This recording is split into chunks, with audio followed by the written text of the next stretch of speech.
ఇల్లు ఇల్లాలు పిల్లలు జూన్ 10th ఎపిసోడ్. నా తమ్ముళ్ళే నన్ను ఆదుకుంటారు, నువ్వు పో. శ్రీవల్లిపై పెద్దోడు ఫైర్. ధీరజ్పై పీకల్లోద్దు ప్రేమలో ఉంది ప్రేమ, కానీ ఆ విషయాన్ని మాత్రం బయట పెట్టడం లేదు. అయితే ప్రేమ ధీరజ్ని ప్రేమిస్తుందనే విషయాన్ని ముందే పసిగట్టింది నర్మద. పెళ్ళైన తర్వాత ఈ ప్రేమ ఏంటి అని అనుకోవచ్చు, కానీ వీళ్ళ ప్రేమ పెళ్ళైన తర్వాతే మొదలైంది. ఆ విషయం నేటి ఎపిసోడ్లో బయటపడింది. పెద్దోడి పెళ్ళి ఆగిపోతే రామరాజు చచ్చిపోతాడో అని అతనికి తెలియకుండా 10 లక్షలు అప్పు చేసి మరీ శ్రీవల్లి ఇచ్చి పెళ్లి జరిపించుకున్నాడు. 10 రోజుల్లో డబ్బుని తిరిగి ఇచ్చేస్తామని తల్లి కూతుర్ల దొంగ నాటకం ఆడే పెద్దోడు చందు దగ్గర డబ్బులు లాగేస్తారు. అయితే ఎవరి దగ్గరైతే ఆ 10 లక్షలు అప్పుగా తెచ్చాడో ఆ వడ్డీ వ్యాపారి వచ్చి డబ్బులు ఇస్తావా చస్తావా అని చందుకు 2 రోజులు డెడ్లైన్ పెట్టాడు. అయితే చందు ఏదో విషయంలో టెన్షన్ పడుతున్నాడని గ్రహించిన ధీరజ్ సాగర్లు నిజం చెప్పమని అడగడాన్ని నిన్నటి ఎపిసోడ్లో చూసాం. మరి చందు నిజం చెప్పేశాడా? శ్రీవల్లి భాగ్యం ఏం చేశారు? నేటి ఎపిసోడ్లో చూద్దాం. నీ సమస్య ఏంటో చెప్పన్నయ్యా, నీకు ప్రాబ్లం ఉంటే మేము కూడా పరిష్కారం ఆలోచిస్తాం కదా, చెప్పన్నయ్యా అని అడుగుతారు ధీరజ్ సాగర్లు.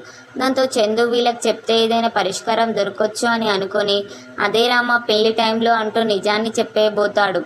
ఇంతలో శ్రీవల్లి బా అంటూ రంకెలేసుకుంటూ వచ్చేస్తుంది. రా బా, నిద్రపోవడానికి టైం అయింది అంటూ పెద్దోడి నోరు నొక్కేస్తుంది శ్రీవల్లి. ఈరోజు నేను మా తమ్ముళ్ళ దగ్గరే పడుకుంటానులే వల్లి, నువ్వు వెళ్ళు అని అంటాడు చందు. దాంతో శ్రీవల్లి ఏంటి ఇక్కడే పడుకుంటావా, నువ్వు ఇక్కడే ఉంటే నా బండారం బయటపడిపోతుందని కంగారు పడుతుంది శ్రీవల్లి. రోజు మీతోనే ఉంటున్నాడు కదా వదిన, ఈ ఒక్కరోజు మా అన్నయ్యని మా దగ్గర ఉండనియండి అని ధీరజ్ సాగర్లు అంటారు. నువ్వు వెళ్ళి పడుకోవల్లి, నేను ఇక్కడే పడుకుంటానులే అని అంటాడు చందు. దాంతో శ్రీవల్లి వెనకడుగు వేస్తుంది, కానీ 10 లక్షల మ్యాటర్ ఎక్కడ చెప్పేస్తాడని కంగారు పడుతూ ఉంటుంది. ఇక సాగర్ ధీరజ్ని ప్రాబ్లం ఏంటో చెప్పారా అని చందుని అడుగుతారు. అయితే అసలు నిజం చెప్పకుండా పెళ్ళి అప్పుడే సెలవులు తీసుకున్నాను కదా, ఆ డబ్బులు కట్ చేస్తా అంటున్నారు అంతే అని దాటి వేస్తాడు చందు.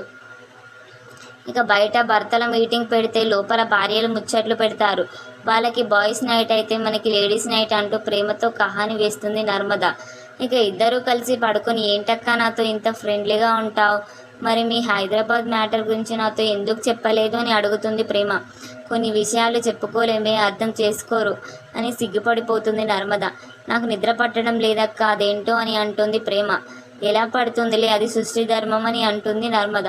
సృష్టి ధర్మం ఏంటక్క అని ప్రేమ అంటే, ఇన్నాళ్ళు భర్త పక్కనే పడుకున్నావు కదా, ఇప్పుడు ఒంటరిగా పడుకోవాలంటే నిద్ర ఎలా వస్తుందిలే అని అంటుంది నర్మద. ఆ మాటతో ప్రేమ ఎక్కువ ఊహించుకోకక్కాయ్, మేము బెడ్ పైన పక్కనే పడుకోం, నేను బెడ్ పై పడుకుంటే ధీరజ్ చాపపై పడుకుంటాడు అని అంటుంది ప్రేమ.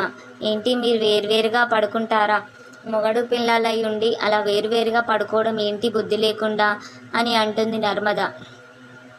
మా ఇద్దరి మనసులో భార్యాభర్తలనే ఫీలింగ్ లేదక్క అని అంటుంది ప్రేమ. లేకపోతే తెచ్చుకోవాలి, మీకు ఇష్టం లేకపోయినా సరే కలిసి బతకాల్సిందే, కాపురం చేయాల్సిందే, అది ఈరోజు కాకపోతే రేపైనా సరే జరిగి తీరాల్సిందే. అయినా నీ మనసులో చోటు ఇచ్చావు కదా, బెడ్పై చోటు ఇవ్వడానికి ఏమాయ రోగం అని అంటుంది నర్మద. నేను ధీరజ్కి మనసులో చోటు ఇవ్వలేదు అని అంటుంది ప్రేమ.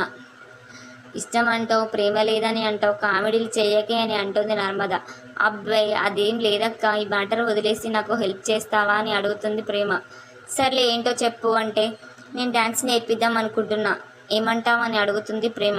ట్యూషన్ చెప్తానంటేనే ఒప్పుకోలేదు, ఇప్పుడు మళ్ళీ డ్యాన్స్నా అని నర్మిత అంటే, అవునక్క, ధీరజ్ ఒక్కడే నా కోసం కష్టపడుతున్నాడు, అందుకే తోడుగా ఉండాలని అనుకుంటున్నాను అంటుంది ప్రేమ.